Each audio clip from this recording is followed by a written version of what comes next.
সুপ্রিয় শ্রোতা ও দর্শক মণ্ডলী, আমরা শুনছিলাম দায়ের গুণাবলী। সে ধারাবাহিকতায় আজকে আমরা একটি গুণ নিয়ে আলোচনা করব। একজন দায়ের মধ্যে অনেক গুণ থাকা দরকার। সেই গুণগুলির মধ্য থেকে আজকে একটা গুণ নিয়ে আলোচনা করব, যেই গুণটি ছিল রাসূল সাল্লাল্লাহু আলাইহি ওয়াসাল্লামের। রাসূলুল্লাহ সাল্লাল্লাহু আলাইহি ওয়াসাল্লামের প্রতিটি গুণ আমাদের মধ্যে থাকা দরকার। আর উনি আমাদের আদর্শ। আমাদের আল্লাহ পাক বলেছেন, লাকাদ কানা লাকুম ফি রাসূলিল্লাহি উসওয়াতুন হাসানা। রাসূল সাল্লাল্লাহু আলাইহি ওয়াসাল্লাম হলেন তোমাদের জন্য আদর্শ। তো যিনি আমার আদর্শটা পরিপূর্ণ হতে হয়, অসম্পূর্ণ আংশিক হলে পূর্ণ আদর্শ হয় না। যেমন আমরা যদি কোনো দর্জির কাছে গিয়ে বলে আমার পাঞ্জাবি এরকম একটা জুব্বা বানিয়ে দিন, তো তার হাতে থাকবে, তার পকেট থাকবে। এবার দর্জিওয়ালা যদি এক হাতা ছাড়া আর পকেট উল্টা দিকে উঠিয়ে দেয়, কলার যদি নিচে লাগিয়ে দেয়, এমন একটা পাঞ্জাবি বানিয়ে দেয় যেটা তার মতো না হয়, তখন সেটা কিন্তু আমরা দর্জির কাছ থেকে আনবো না।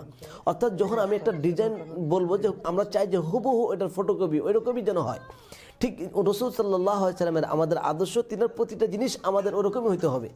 তাই আমাদেরকে রাসূল সাল্লাল্লাহু আলাইহি ওয়াসাল্লাম, এই জন্য আল্লাহ পাক আমাদেরকে রাসূল সাল্লাল্লাহু আলাইহি ওয়াসাল্লামের পুরো জীবনটাকে এমনভাবে আমাদের পর্যন্ত সংরক্ষিত করে পাঠিয়ে দিয়েছেন, যাতে আমরা সেই জীবন থেকে শিখে আমাদের জীবনে বাস্তবায়ন করতে পারি, যা অন্য কোনো ব্যক্তি অন্য কোনো মাধ্যমে এই পর্যন্ত দুনিয়াতে যার প্রতিটি বিষয় সংরক্ষিত নেই।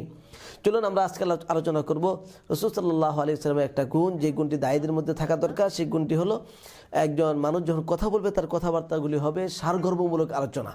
রাসূল সাল্লাল্লাহু আলাইহি ওয়াসাল্লাম যখন কথা বলতেন, তার কথা, তার বক্তব্য, তার ভাষণ হতো সারগর্বমূলক। তো আমরা যখন কথা বলবো, কথা বলার সময় আমাদেরকে খেয়াল করতে হবে যে আমার কথার মধ্যে যেন অতিরিক্ত কথা না থাকে, আমার কথাবার্তার মধ্যে এমন কোনো কথা না থাকে যে কথার দ্বারা আমার অন্য ভাই কষ্ট পায়। আমার কথার মধ্যে এমন কোনো কথা থাকবে না যেটা শ্রুতিকঠোর, যেটা শুনতে খারাপ শোনা যায়। এর জন্য আমার কথা হবে অল্প, কিন্তু অল্প সময়ের মধ্যে অনেক কথা আমি বুঝিয়ে দেওয়ার চেষ্টা করব।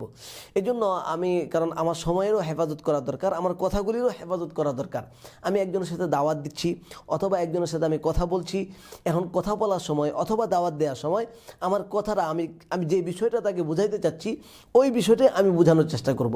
অনেক সময় দেখা যায় যে আমি একটা বিষয় বোঝাতে যাচ্ছি, কিন্তু আমার অন্যান্য বিষয় সেখানে কথার প্রাসঙ্গিক কথা চলে এসে সময় শেষ হয়ে যায়। আমি আমার মাদউকে, যার সাথে কথা বলবো, আমার মূল বিষয়টাই কথা বলতে পারি না। এই জন্য আমার সারগর্বমূলক আলোচনা করব, যেটা দ্বারা আমার মাদউর উপকার হবে আর যেটা সুন্নত তরিকা হবে, আর তার মধ্যে বরকত এবং রহমত হবে।